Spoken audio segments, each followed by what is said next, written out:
Əgər xəstə tam hərəkətsiz vəziyyətdədirsə belə, o hər gün gimnastika ilə məşğul olmalıdır. Bu, hərəkətliyi saxlayaraq oynaqlarda yaranacaq problemlərin inkişafının qarşısını ala bilər. Əvvəlcə boynun açılması üçün hərəkətlər edirik. Əllərimizi xəstənin başı arxasında birləşdirərək xəstənin başını sinəsinə doğru hərəkət etdiririk. Sonra əvvəlki vəziyyətə qaytarırıq.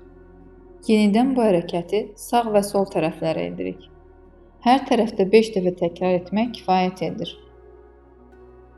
Daha sonra ətrafların məşqinə keçirik.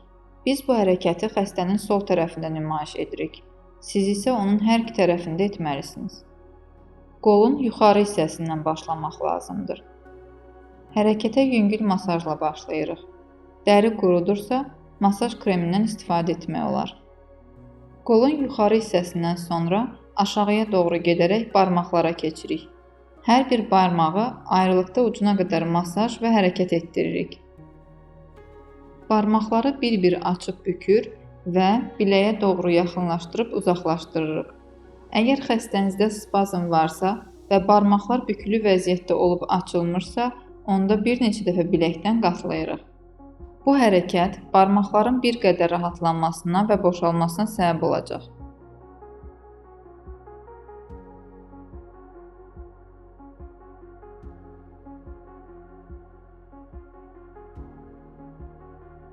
Sonra xəstənin biləyini öz əlimizdə saxlayaraq əvvəlcə bir tərəfə, sonra isə digər tərəfə hərəkət etdiririk.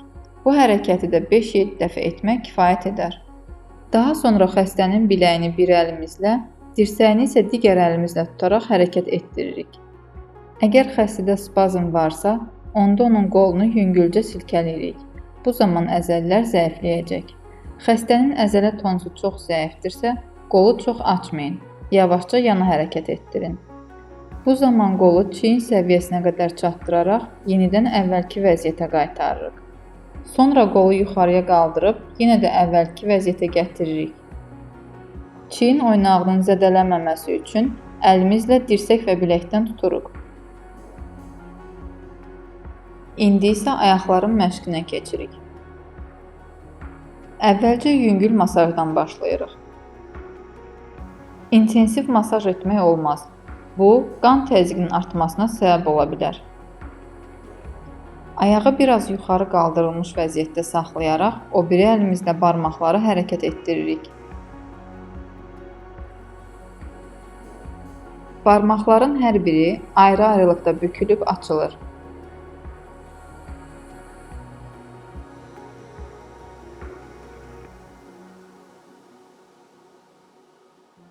Ayağı topuq hissədən özümüzə doğru dartaraq və əksinə hərəkət etdiririk.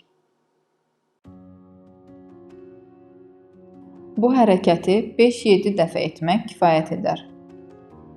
Sonra ayağı dizdən 90 dərəcəli bucaq altında bükərək ehtiyatla bu çanaq oynağından qatlayırıq. Bu zaman bir əlimizlə ayağı tuturuq, o biri əlimizlə isə onu açıb bükürük. Bu hərəkətlər ağrısız olmalıdır. Ardınca bu çanaq oynağının hərəkətinə keçirik. Bu hissədə ehtiyatla mərkəzdən yana doğru fırlanma hərəkəti edirik.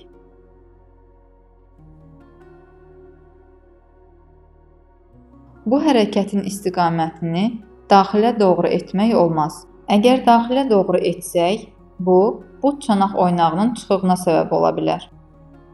Bununla da passiv gimnastika hərəkətlərini bitiririk.